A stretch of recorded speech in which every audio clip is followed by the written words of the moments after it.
Bonjour à tous et félicitations si vous êtes en vie. Un nouveau journal de vlog et je vais démarrer immédiatement par les choses donc vues récemment. Commencer par le film Better Man là, sur la vie, enfin la carrière, la vie en fait, on pourrait dire, de Robbie Williams. Je ne suis pas allé voir en salle parce que je ne suis pas un fan de Robbie Williams, sans dire que le mec m'était antipathique, vraiment il n'y a rien qui m'a jamais attiré dans son univers, dans son caractère, des choses comme ça. J'avais vu le docu Netflix par curiosité, voilà, où bon, il se plaint beaucoup. Je ne savais pas trop quoi en penser. Je crois que j'en ai même pas parlé sur ma chaîne. Mais voilà, là, c'était la curiosité, bien évidemment, liée aussi au fait voilà, de ce parti pris très surprenant d'être représenté sous les traits d'un singe. Alors j'ai vu que c'était pas une idée de lui, hein, c'est une idée du réal. Parce qu'au début, je me suis dit, ah bah tiens, c'est un, pas un caprice, mais c'est un truc mégalo, je sais pas quoi. Pas du tout. Voilà, il a validé l'idée, mais elle n'est pas de lui. Et d'ailleurs, alors pour fermer là-dessus, ça marche de ouf. D'abord, d'un point de vue des effets spéciaux, quoi, c'est impeccable. Il n'y a aucun reproche à faire. Le réalisme est saisissant et ça aide, enfin, ça aide, oui, ça aide à provoquer une forme d'empathie. Euh, Assez subtil. Donc ça marche vraiment de dingue, quoi. J'adorais ce choix, je veux dire. Et globalement, le film m'a énormément plu. Voilà. Donc c'était pour vous le recommander parce que vu le four que ça a fait, alors que ça a coûté, je crois, plus de 100 millions de dollars, ce n'est pas mérité. C'est pas mérité du tout. Après, je pense que voilà, c'est un artiste qui a plus rien fait depuis des années. Voilà, je ne saurais même pas dire, même maintenant, s'il est en activité ou pas. Enfin, je dirais que non, puisque j'entends rien de lui depuis très très longtemps. Voilà. Et voilà, je disais que j'étais pas fan parce que les tubes de Robbie Williams, ça sonnait beaucoup trop Oasis. C'est très influencé, quoi, de mon point de vue. Et d'ailleurs, il se confirme, j'ai appris en regardant le film, que oui, il a toujours été fan maladif de Oasis. Ceci expliquant cela.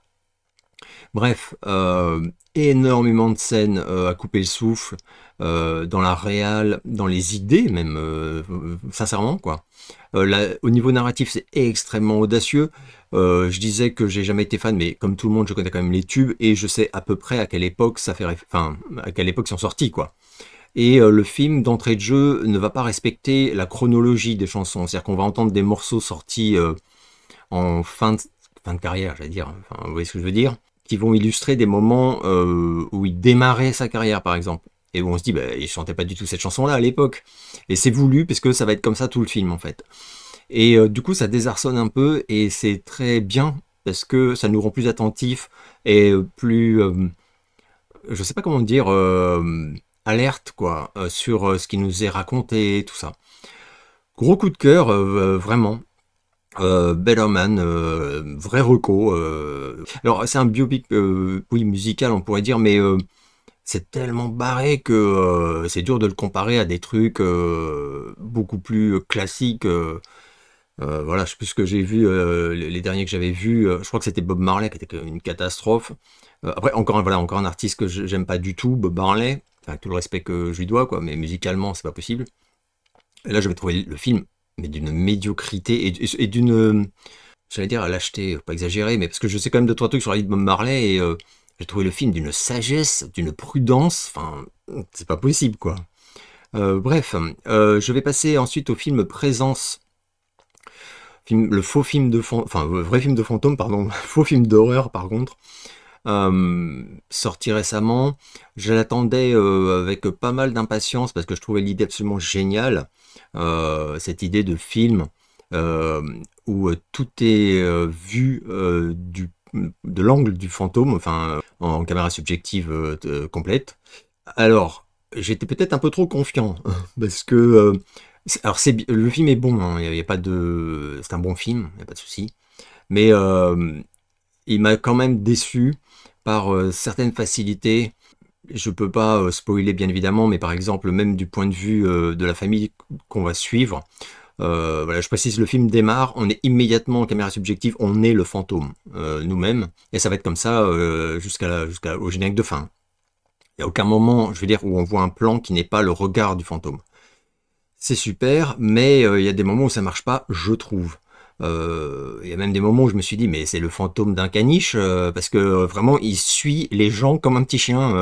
Quand quelqu'un se déplace d'une pièce à l'autre, il le suit, mais vraiment dans son dos. Il y a des fois où c'est justifié, et il y a des fois où tu te dis, je suis pas certain, euh, enfin, dans l'hypothèse, quoi, je suis pas certain qu'un fantôme ferait vraiment ça. Bon. Par contre, il y a d'autres, ou même des capacités que le fantôme va avoir, où il va être par exemple capable de déplacer des objets lourds pour aider quelqu'un, ou pour alerter quelqu'un, ou pour, enfin, quelle que soit sa motivation, je veux dire, à différents moments du film.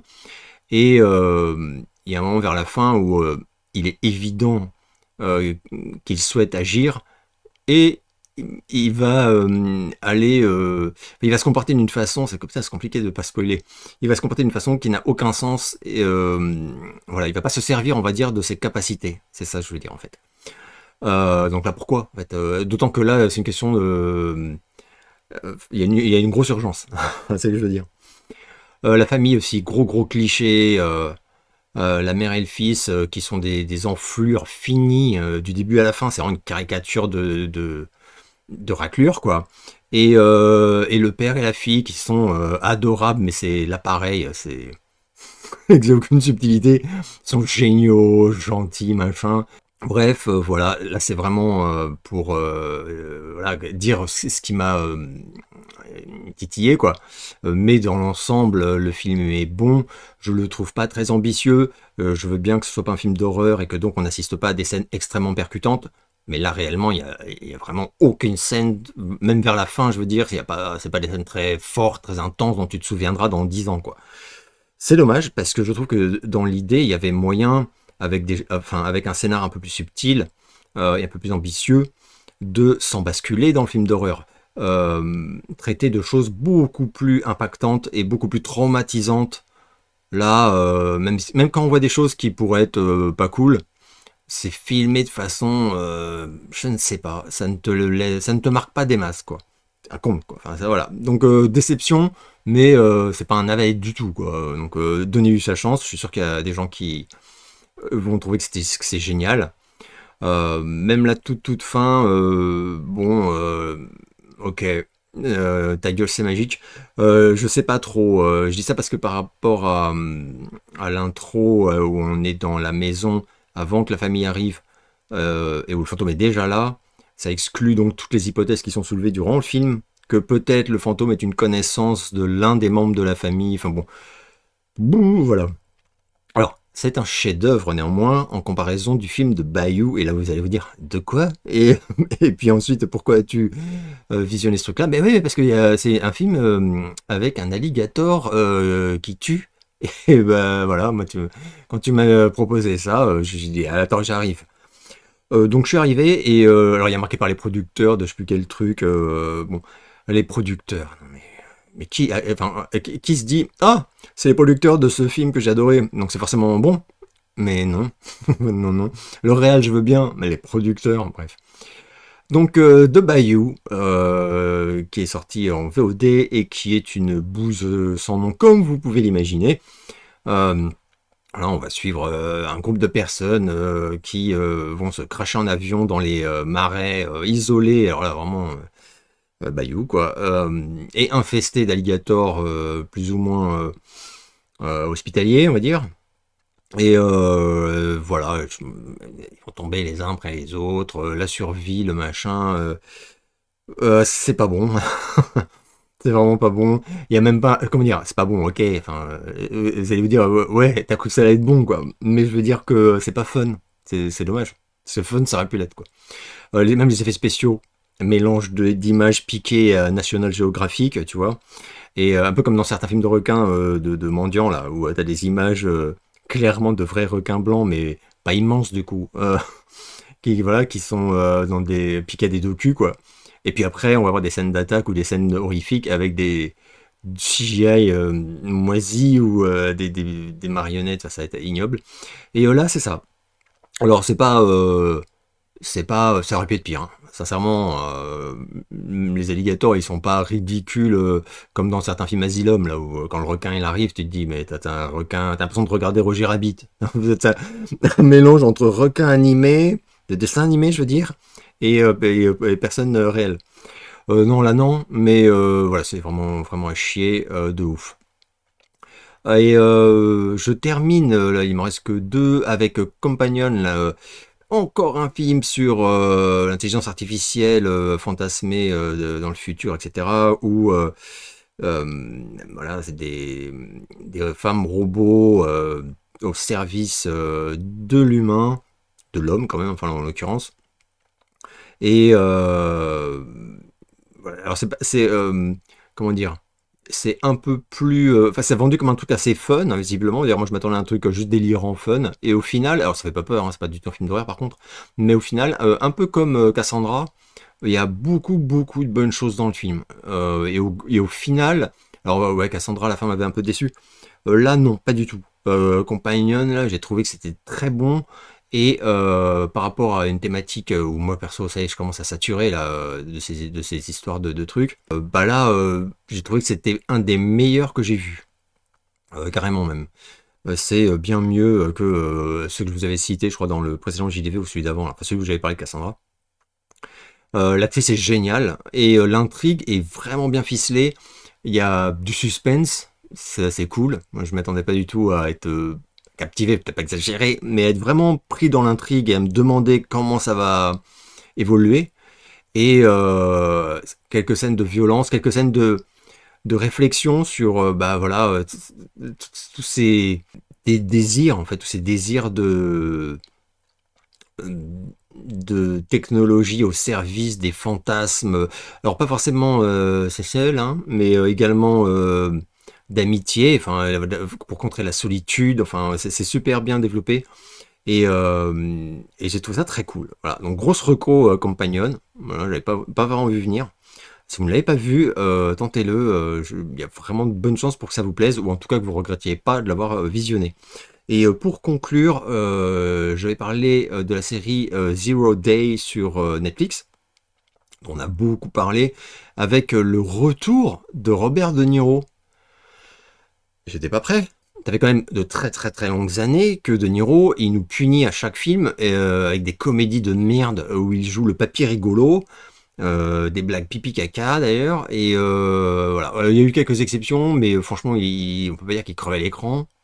Et les trois quarts, c'est quand même des comédies. J'ai revérifié sur Wiki, non mais bref. Donc moi j'avais un peu, j'étais résigné sur De Niro, acteur sérieux et quali quoi. Et ben là, waouh, mais ça fait vraiment plaisir. Donc mini-série, hein, je crois que je viens de le dire. Mini-série sur donc voilà, une situation dramatique qui s'abat sur les États-Unis et où on fait appel à un ancien président, donc c'est De Niro, pour gérer une section qui va être créée et dont les pouvoirs sont quasi illimités, ce qui pose d'énormes problèmes d'éthique. Voilà, c'est la tentation de faire n'importe quoi et de faire surtout des choses fascisantes. Enfin, voilà. Et donc lui qui est peinard et a clairement laissé cette partie de sa vie derrière lui va être va céder en fait et il va rempiler, alors, il redevient pas président des États-Unis, mais son pouvoir est tel que c'est un peu de compte à rendre à quasi personne en fait. Donc il s'agit d'une traque hein, suite à une attaque terroriste. En fait, c'est shutdown, là, shutdown complet d'internet, de l'électricité, de satellites, tout. Voilà, pendant une minute. Donc vous imaginez les catastrophes qui se produisent immédiatement dans le pays. Et donc voilà, il y a donc une recherche qui est faite pour que pour arrêter les coupables et pour surtout que ça ne se reproduise pas. Au final, je vais pas spoiler, j'ai beaucoup aimé. J'ai vu qu'il y a des critiques, des gens qui disent oui mais bon bof là-dessus. Moi sincèrement, enfin des déceptions comme ça, j'en veux bien toutes les semaines. Hein. Non, je trouve que c'était génial. Et même la fin est cool, enfin vraiment super bien rodé. C'est pas très long, je sais plus combien ça fait. Enfin j'ai binge-watché. Voilà, gros kiff, ça fait quand même quelques coups de cœur finalement. Et j'enchaîne avec les questions sélectionnées. J'aurais aimé avoir ton avis sur le classement du magazine Forbes des 30 plus grands groupes de rock de tous les temps. Ah oui, je l'avais, du coup, je l'avais sauvegardé parce que tu m'avais envoyé la liste. Oh, les 30, est-ce que je vous fais vraiment les 30? Je vais faire vite fait, quoi, mais magazine Forbes, donc magazine très sérieux, mais pas pour la musique normalement. Et là, ce qui est étonnant, c'est que Forbes, c'est notamment un magazine qui peut analyser les puissants de ce monde, les grosses sociétés, les fortunes, les trucs comme ça. Mais là, on parle de d'art, en fait. Donc là, c'est les meilleurs, effectivement, groupes de rock de tous les temps. Pas les plus gros vendeurs. Là, Forbes, ça aurait un sens, quoi. Parce que statistiquement, voilà, ils comptent les chiffres, les machins, et il n'y a pas de débat, quoi. Mais là, ils disent pas, voilà, les plus gros vendeurs, ils disent, c'est les meilleurs. Bon, ok. Je regarde, premier, Led Zeppelin.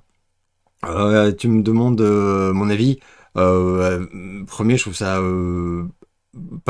pas dingue en fait, enfin pas choquant, sachant l'importance du groupe dans le rock et sur énormément de groupes de rock qui par la suite sont devenus monumentaux. Donc, je suis pas choqué. C'est pas ce que j'aurais mis en premier, mais bon. Ensuite, les Beatles.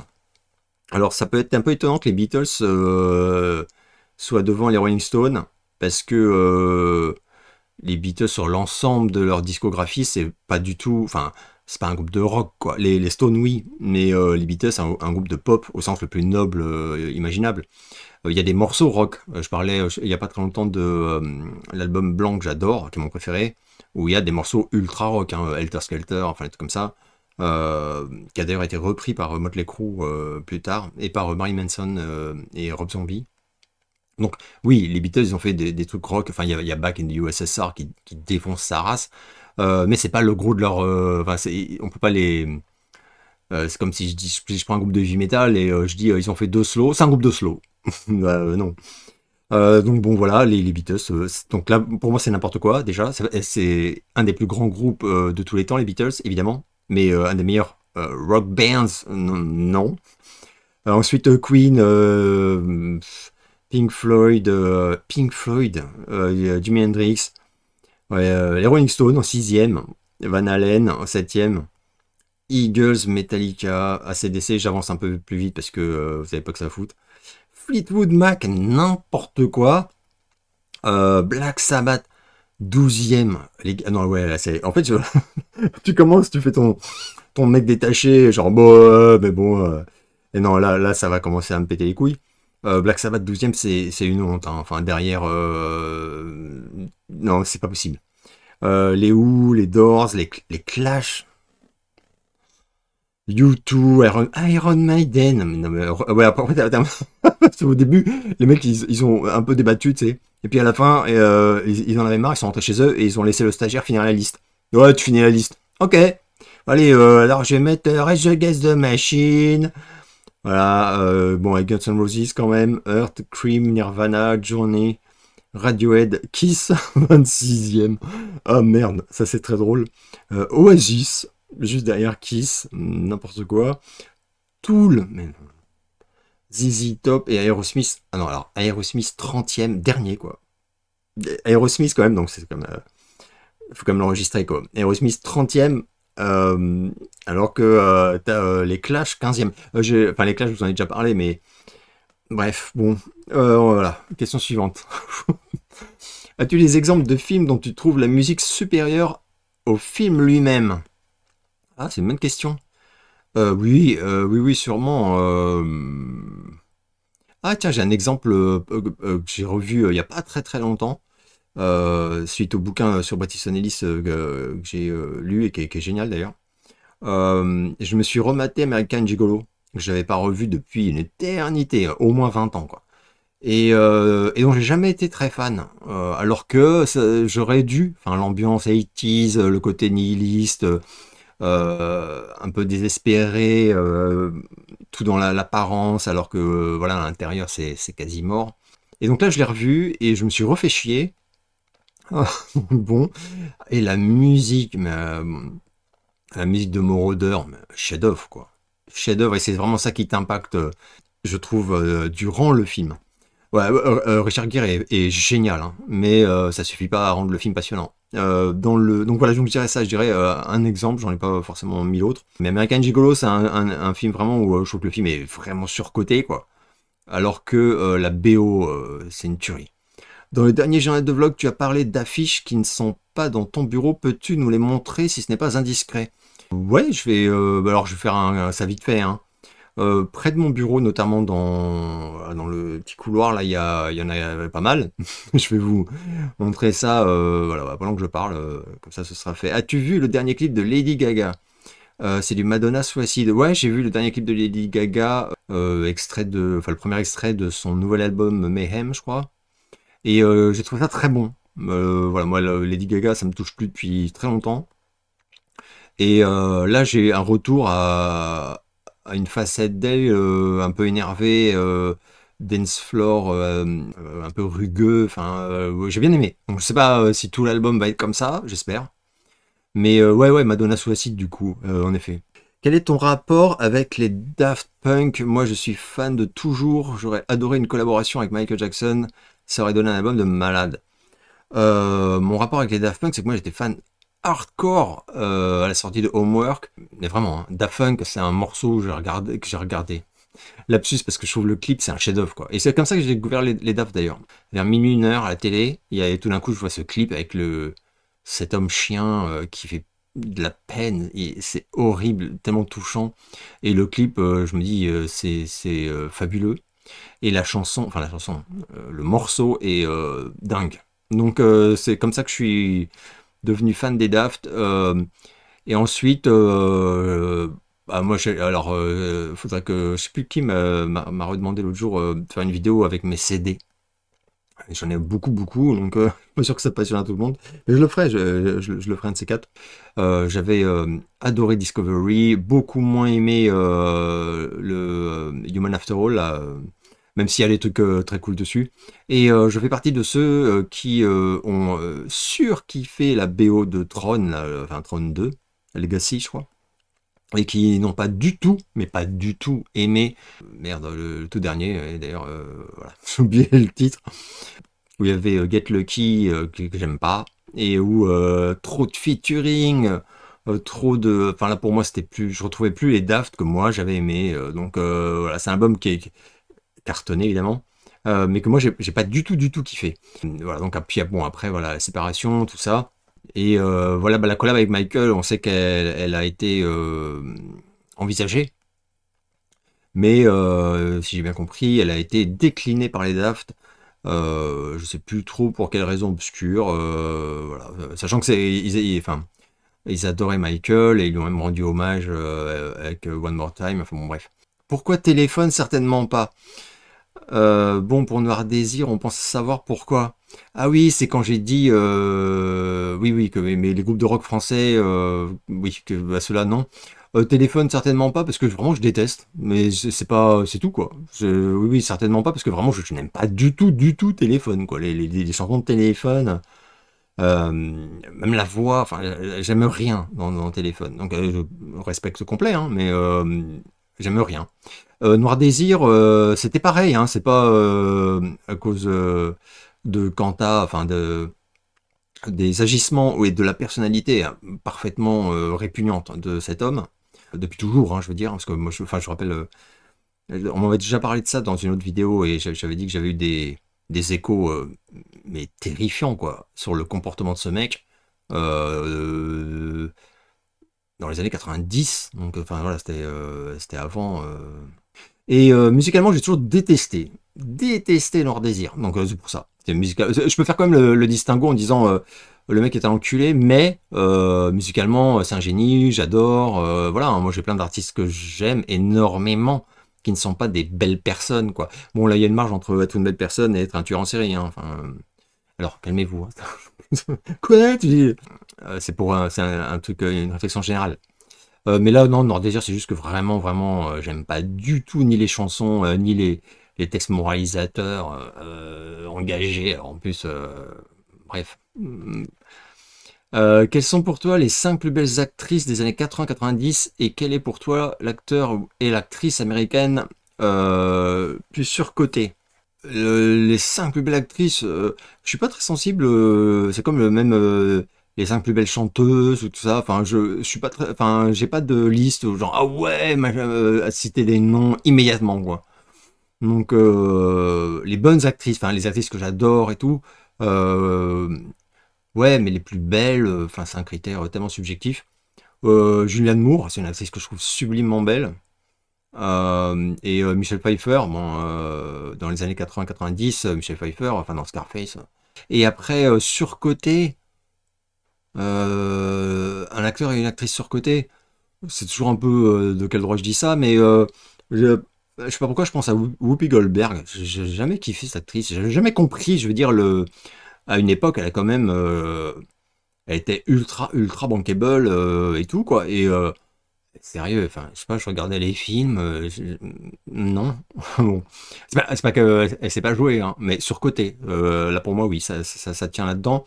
Et à une période à peu près similaire, d'ailleurs, aussi, je dirais Banderas. Antonio Banderas, que j'aime bien, hein, c'est un mec que j'aime bien, mais il est tout un peu dans la caricature, un peu toujours le même style de jeu, comme certains autres acteurs, hein, je suis bien d'accord. Mais lui, vraiment, je trouve que c'est assez limité. Et les fois où il a essayé de s'en éloigner, j'ai trouvé mauvais, carrément. Donc Antonio Banderas, pour moi, c'est pas un grand acteur, quoi. Voilà, c'est vraiment pour citer deux trucs, hein. Ça veut pas dire que je déteste ces deux-là, hein, mais c'est que j'essaie de jouer le jeu et de répondre à la question. Toi qui as grandi dans les années 70-80, une réaction sur le projet Goonies 2 et un ressenti sur l'affaire 007 au vu du départ de Michael G. Wilson et Barbara Broccoli. Ouais, alors pour James Bond, c'est vraiment triste, d'autant que la meuf, si j'ai bien suivi, elle a lâché l'affaire en fait. C'est-à-dire qu'elle en a marre de se battre pour protéger voilà, la licence, j'ai envie de dire, hein, de James Bond. Elle est fatiguée, quoi, elle veut passer à autre chose dans sa vie, ce que je peux comprendre. Et bon, bah là, chez Amazon, etc., ça va devenir... enfin, ils le disent d'ailleurs, il m'a semblé, hein, ça va devenir des déclinaisons, des séries, enfin, ça va être chaud. Je pense qu'on aura toujours des films, des gros films et tout, mais puis déjà, donc, quel acteur? On sait pas. Et puis... les side projects, là, on va en avoir plein. Ça va être la merde, je pense. Ils vont rentabiliser, donc ils vont pas se contenter de faire des films comme avant, quoi. Et bon, voilà. James Bond, de toute façon, déjà, même moi, je suis un peu, pas nostalgique, mais James Bond, les gadgets, tout ça, je trouve ça génial. Mais je suis d'accord que, à un moment, fallait passer une lecture plus sérieuse, plus dure, dans comment dire, des films plus dans leur temps, quoi. Donc tout d'un coup, James Bond, c'est devenu hyper sérieux, quoi. Voilà, c'est n'importe quoi. C'est comme assez désolant, hein, comme nouvelle. Mais bon. Et alors, les Goonies 2, je ne comprends pas ce qui leur prend. J'ai vu que, bon, bah, coproduit par Spielberg. Mais bon, Spielberg, ça fait un petit moment que c'est plus une valeur sûre de bon goût et voilà, hein, de projet de qualité. Quand il n'est pas réel, je veux dire. Donc ça veut pas dire grand chose. Et l'idée pour moi, elle est nulle à chier. Alors, pour l'instant, en fait, on sait juste que c'est un projet en chantier. On ne sait pas du tout quels seraient les acteurs, ni qui serait le réal, ni quelle serait l'histoire. Donc, est-ce que ça va être la suite 1000 ans plus tard avec les mêmes acteurs? Sans doute, parce que dans ce cas-là, c'est plus l'esprit Goonies. Et est-ce qu'ils vont faire un peu comme pour Ghostbusters, c'est-à-dire on prend des nouveaux gamins et on dit que oh bah ils ont retrouvé un truc qui est lié à l'aventure qu'avaient vécu les Goonies dans les années 80 et du coup ils repartent. Ah, dans les deux cas, je trouve que c'est pourri, et ça va pas être bon. Non, je suis pas d'accord. Je suis pas d'accord, du coup je vais annuler, hein, donc je vais les appeler, je vais dire vous arrêtez tout. Hilarant, aimerais-tu voir une nouvelle version de The Last Starfighter et Enemy Mine? Alors c'est marrant parce que Last Starfighter, ouais, peut-être, ça dépend en fait. Moi je suis contre, j'en ai marre, hein, j'en peux plus de ces remakes, reboots. J'aimerais des nouveaux films en fait. J'aimerais, putain, s'il vous plaît, des nouvelles idées, des trucs comme ça. Mais si c'était obligé, puisque de toute façon ils ne s'arrêteront plus, hein, de sélectionner des trucs. La Starfighter Enemy Mine, ce que je trouve intéressant dans ton idée, dans ta suggestion, c'est que c'est pas des chefs-d'œuvre, quoi. Ni l'un ni l'autre.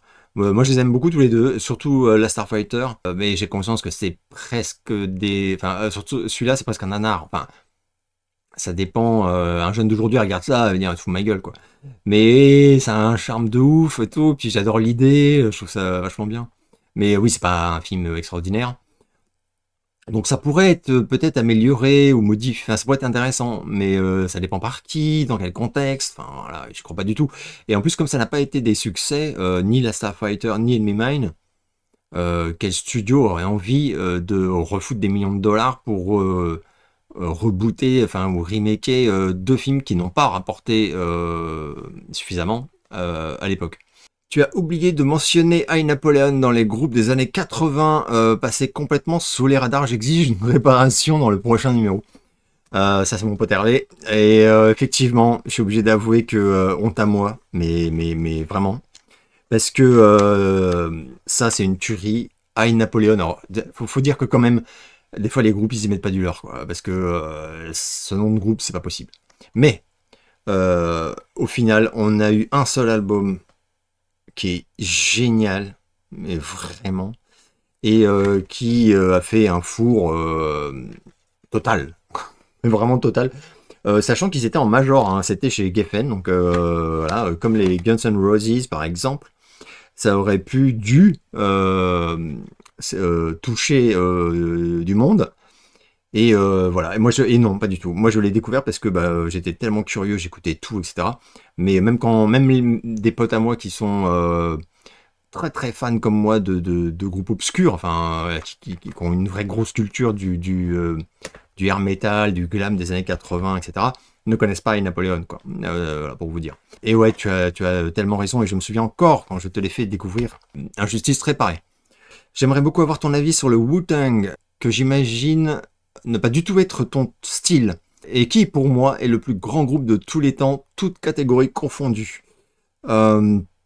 Alors le Wu-Tang, j'en ai parlé, mais il y a longtemps, dans un JDV, enfin, à un moment, quand t'as passé les 70 JDV, oui c'est normal que t'aies parlé de certains trucs, et que tu te souviennes pas de dans lequel, hein, par contre. Je ne saurais pas dire évidemment dans quel numéro. J'avais dit qu'en fait c'est un petit peu comme Public Enemy, des trucs comme ça. Le Wu-Tang, j'ai tout de suite entendu la qualité du truc, l'intelligence, j'ai compris en fait pourquoi ça explosait, quoi.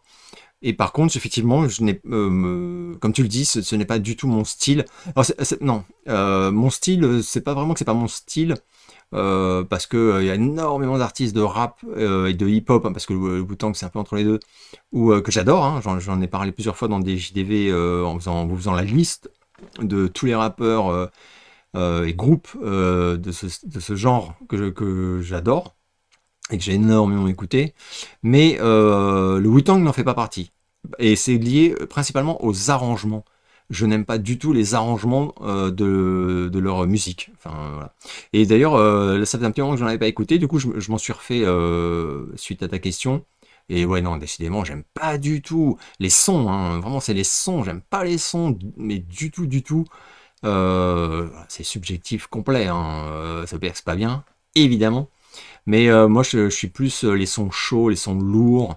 Voilà, hein, j'en ai déjà parlé plein de fois, mais Curtis Blow, Run DMC, Ice Cube, enfin bon, il y en a tellement, mais voilà, c'est des sonorités, même les premiers Snoop Dogg, de dingue, quoi. Dans les sons, je trouve ça génial. Je te remercie de m'avoir fait découvrir le groupe Haywire, ce mélange de rock new wave qui sent bon les années 80. Si tu as d'autres groupes similaires, n'hésite pas. Ça fait super plaisir, vous avez été quelques-uns comme ça à être interpellés et à aller checker visiblement sur YouTube ou Spotify. Je sais pas si s'ils sont sur Spotify, j'espère que oui. Et à kiffer, visiblement. Voilà, il y a même, je sais plus qui m'a fait un mot en me disant qu'il aime pas du tout le hard rock. Après, j'ai précisé que c'est presque pop, hein, c'est pop rock plus que hard rock. Et il a adoré. Ça fait super plaisir. Alors, des groupes similaires, tu pourrais aimer le groupe Blue Tears. J'en ai parlé dans ma vidéo sur... En fait, tu devrais regarder ma vidéo sur le hard rock et moi, enfin, le heavy metal et moi, je sais pas comment je l'ai appelé. Parce que je parle de pas mal de petits groupes et je montre aussi tous mes CD et il ne serait pas impossible qu'il y ait d'autres trucs dedans qui te parlent du coup. Je pense aussi sinon au groupe Treat qui pourrait te plaire également. J'adore enfin, les premiers albums. Voilà, il y en a d'autres, hein, mais vraiment je les montre dans ma collection de CD. As-tu lu Junkie de William Burroughs? Non. Je connais, mais je l'ai jamais lu. Avec Requiem for a Dream de Selby, c'est des livres qui te lâchent pas. Requiem for a Dream, parce que le livre de Selby s'appelle pas comme ça, c'est Retour à Brooklyn, je crois. Je suis même sûr. Dont est inspiré le film, effectivement, Requiem for a Dream. Alors, Retour à Brooklyn, oui, je l'ai lu. J'ai adoré. Selby, j'adore. Hein. Un de mes romans préférés au monde, ever, c'est Le Démon de Shelby. Si vous l'avez pas lu, c'est un livre qui a énormément influencé Bret Easton Ellis pour écrire American Psycho. Il le dit lui-même, hein, donc c'est pas un secret.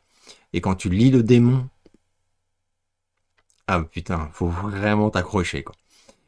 Chef-d'œuvre, un chef-d'œuvre. Est-ce que le tube Sugar Baby Love des Rubettes, numéro 1 en Europe en 74, t'as un temps soit peu marqué? C'est le genre de chanson qu'on n'adore pas nécessairement, mais qu'on n'arrive plus à sortir de la tête. Une fois qu'on l'a entendu, une sorte de plaisir coupable pour moi. En fait, c'est tellement loin de ce que j'aime que je sais pas. Par contre, c'est pas un truc, c'est désuet, quoi. C'est tout mignon. Les chansons bonbons comme il y en avait quelques-unes, quoi. À cette période-là encore. Non, ça m'a pas du tout marqué par contre. C'est un tube planétaire, hein, donc je connais par cœur. Mais après, c'est pas nul, hein, sincèrement. Quand je l'entends dans un film, généralement, c'est parce que c'est beaucoup placé dans des films de l'époque. Si un groupe comme Dream Theater avait démarré sa carrière au début des années 80 et avait sorti plusieurs albums durant cette décennie, quel aurait pu être son impact? Aurait-il pu atteindre petit à petit le succès? C'est un peu ce qu'avaient fait Megadeth, Metallica et Queensryche à l'époque d'ailleurs. Je ne connais pas du tout Dream Theater. Alors je connais, hein, mais comme j'aime pas, donc j'ai jamais acheté, donc voilà, je connais pas trop. C'est vrai. Mais c'est pas un style que j'adore, le style de hard de Dream Theater. Donc je peux pas dire. Est-ce que l'invasion des telenovelas brésiliennes dans les années 90 t'avait impacté? Mais non, mais les telenovelas brésiliennes, mais t'es en France, moi. Si oui, est-ce que tu as ressenti un certain ras-le-bol, voire la nausée, ce fut mon cas. D'autant que j'allais souvent passer mes vacances d'été en Espagne et au Portugal. Ah ouais, alors au Portugal, je sais que c'était violent. Parce que moi, j'étais allé au Portugal voir mon pote Tony. Et quand des fois on mettait la télé pour voir les trucs, c'était à fond. Donc non, après sinon moi non, l'invasion, j'ai au courant, enfin parce que c'est pas que les Brésiliennes évidemment, c'est mondial même on pourrait dire, comme phénomène. Tu es plutôt team John Kreese ou team Terry Silver? John Kreese, de ouf. Alors tu me précises, j'ai attendu que la série Cobra Kai soit définitivement achevée pour poser la question. Ouais non parce que Terry Silver, j'ai pas de... Et en fait, je sais pas, il m'évoque rien, vraiment.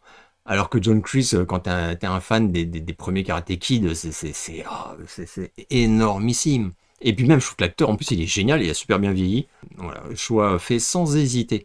Tu as cité le groupe Led Zeppelin dans ta vidéo et je voulais savoir si tu connaissais le groupe Greta Van Fleet, qui a une grande influence sur Led Zepp. Non, où Led Zepp a eu une grande influence sur le groupe. Je pense que tu as inversé, sans faire exprès. Si oui, qu'en penses-tu? Alors Greta Van Fleet, j'ai écouté, j'aime pas du tout.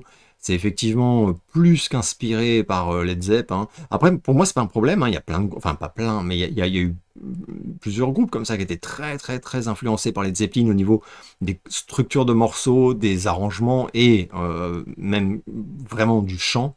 Donc voilà, pourquoi pas. Mais non, Greta Van Fleet, j'aime pas trop leur. Je sais qu'ils cartonnent de ouf. Hein. Mais moi, j'ai pas aimé, j'aime pas, j'accroche pas. Quand j'écoute, j'aime pas. Mais toi, je préfère, dans le style, je préfère de très loin Kingdom Come. Kingdom Come, c'est les deux premiers albums studio, je les trouve géniaux. Et c'est extrêmement influencé Led Zeppelin également, à tous les niveaux. Mélodique, le chant, là. Voilà. Je pense également au premier album de Bonham, le groupe du fils du batteur de Led Zeppelin, et dont le premier album, là, je me souviens plus du titre, Timekeeper, quelque chose, je vous mettrai la pochette qui est sublime, d'ailleurs c'est une pochette que j'adore, et dessus il y a des tueries de dingue. Voilà, bah, c'est très très très Led Zeppelin, hein. Pareil, le chanteur, on dirait Robert Plant, enfin c'est abusé. Comme pour celui de Kingdom Come.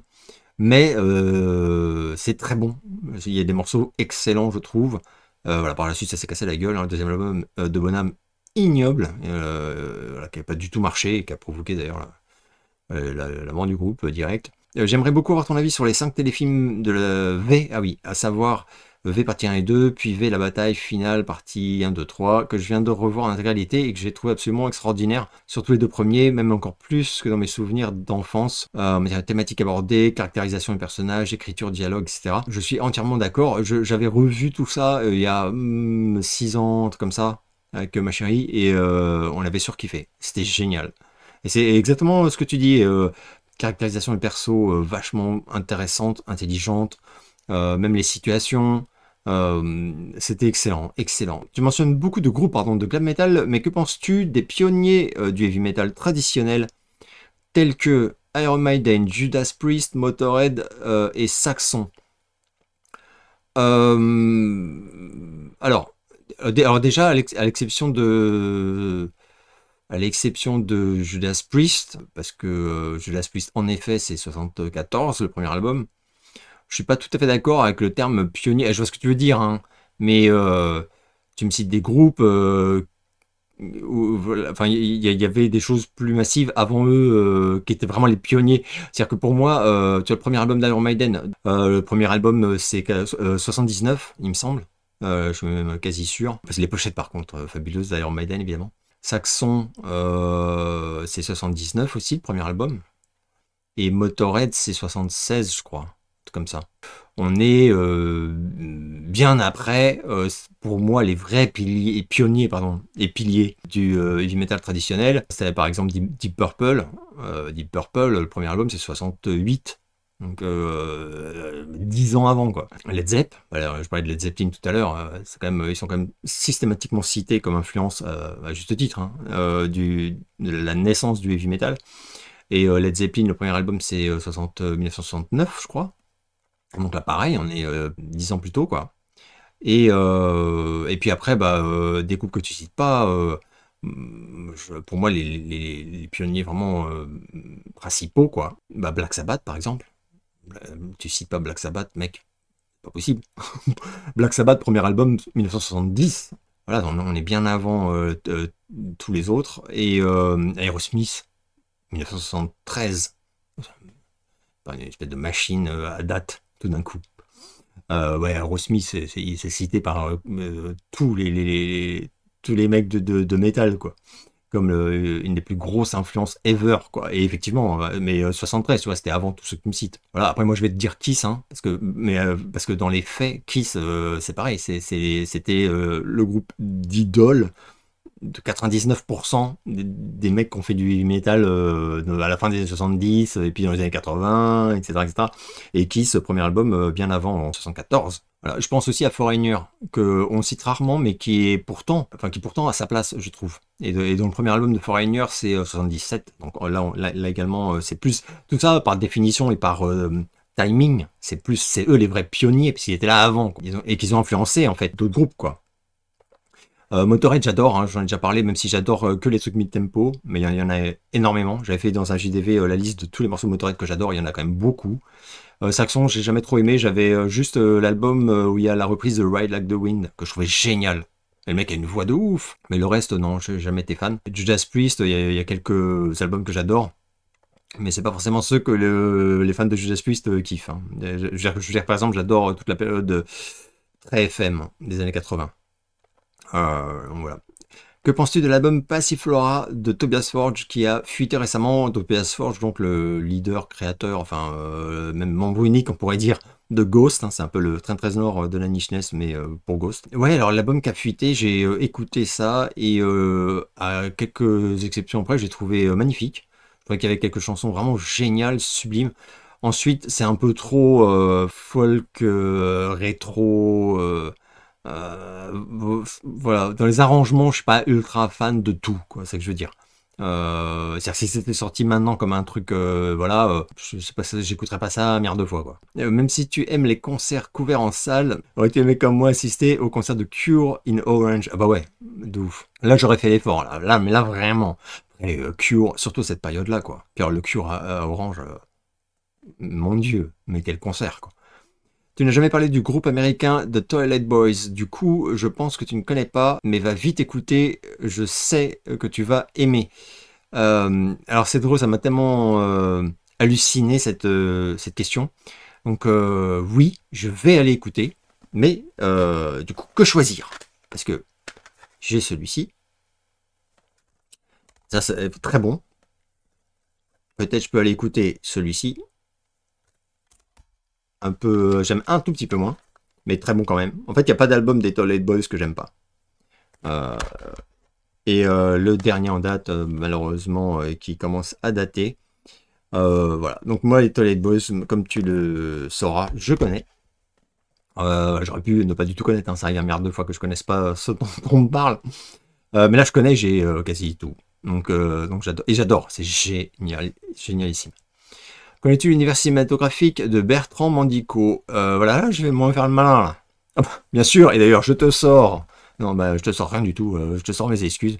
Pas du tout. Un film préféré, mais pas du tout. Et quand je vais la regarder, eh ben, l'univers cinématographique de Bertrand Mandico, je n'en connais rien, mais rien de rien. Donc je ne peux pas répondre. Que penses-tu du cinéma Shinya Tsukamoto? Alors là par contre je peux répondre parce que j'ai vu la série des Tetsuo.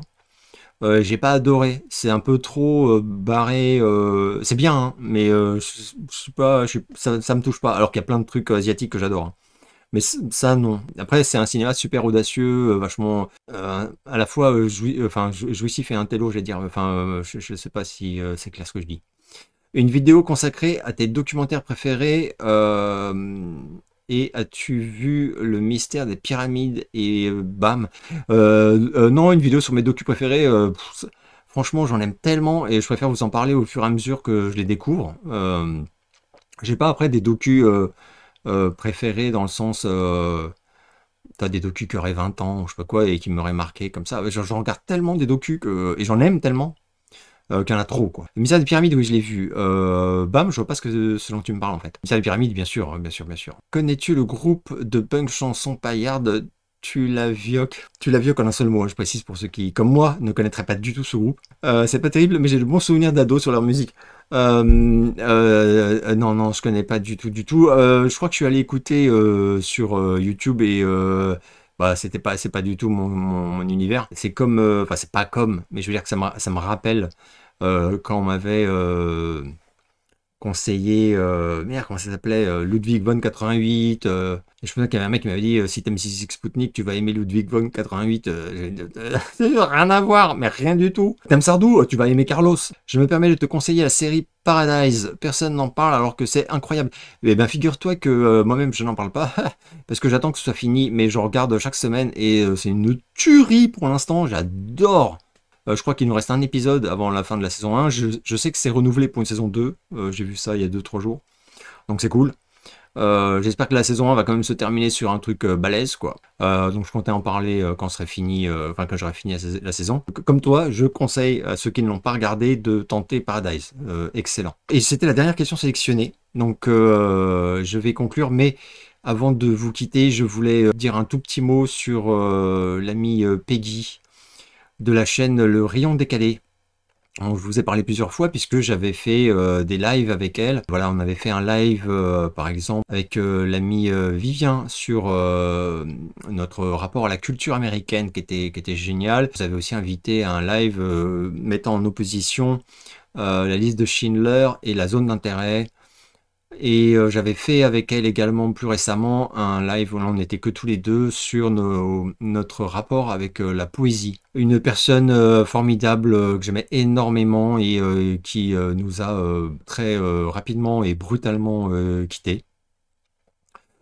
Donc voilà, j'ai fait un long post sur Facebook, donc ceux qui me suivent sur Facebook sont sûrement au courant.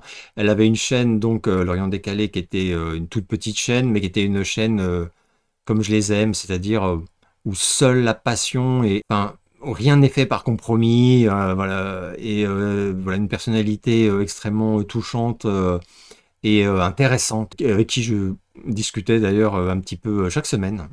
Donc ça va faire un gros vide, c'est super dur, je pense, pour tous les proches, hors famille, je veux dire, qu'elle avait sur YouTube et sur les réseaux et qui, je pense, l'appréciaient énormément. Elle m'avait laissé un vocal vendredi dernier, super enjoué, pour me confirmer l'enregistrement d'une émission qu'elle voulait faire, enfin qu'on devait faire tous les deux, vendredi 7 mars, 16h, sur le film Elephant Man. Et voilà, bah, ça aura pas lieu. C'est la deuxième personne avec Virgile, Super de Coffret, qui soit créatrice de contenu sur YouTube et que comment dire, avec qui j'ai des relations amicales, enfin que je côtoie et que j'apprécie, etc., qui disparaît très brutalement. C'est la preuve que les amitiés qu'on dit virtuelles, en fait, elles n'ont rien de virtuel. Enfin. Et là, voilà. Donc, c'est vraiment terrible. Bref, je vais m'arrêter là.